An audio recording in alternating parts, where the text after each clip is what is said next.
दोडामार्ग तालुक्यात चोरांनी पुन्हा एकदा धुमाकूळ घातलाय। सासोली बागमाळा येथील सुमन देसाई कुटुंब घरात नाही हे हेरून घराची कौले काढत आत प्रवेश करून कपाट फोडून त्यातील सोन्याचे दागिने चोरांनी चोरून नेले। मात्र 8,000 रुपये त्यांच्या हाती लागले नाही।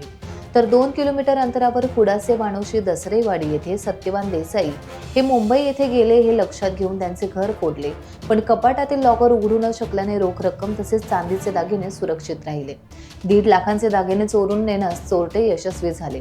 घटनेची माहिती मिळताच दोडामार्ग पोलीस निरीक्षक, सहाय्यक निरीक्षक तसेच पोलीस कर्मचारी घटनास्थळी दाखल झाले। रविवारी श्वान पथक, ठसे तज्ञ, मोबाईल फॉरेन्सिक व्हॅन दाखल झाले। श्वान पथकाने घरापासून 1.5 किलोमीटर अंतरावर असलेल्या फार्म हाऊस तसेच पार्टी करण्यासाठी जंगलात घातलेल्या मांडवापर्यंत मार्ग दाखवला। या चोऱ्यांमुळे दोडामार्ग तालुक्यात खळबळ माजली आहे। वाढत्या चोऱ्या रोखणे दोडामार्ग पोलिसांसमोर आव्हान आहे। दोडामार्ग तालुक्यात मोठ्या प्रमाणात परप्रांतीय लोकांचा वावर वाढला आहे। काही जण साहित्य विक्री माध्यमातून गावागावात फिरून घराची टेहाळणी करून तसेच घरातील लोक कुठे गेले याची खात्री करून चोऱ्या केल्या जात आहेत। या 2 ठिकाणी झालेल्या घरफोडीमागे माहितीगार चोराचा सहभाग असण्याची शक्यता आहे। सासोली बागमाळा येथील गणपत देसाई यांची पत्नी सुमन देसाई नातेवाईकांच्या घरी मुलगी बघण्यासाठी हरनळ गोवा, म्हापसा गोवा येथे शनिवारी गेल्या होत्या। त्या अगोदर त्यांच्या दोन्ही मुली डिसोली गोवा आणि पेडणे गोवा येथे गेल्या होत्या।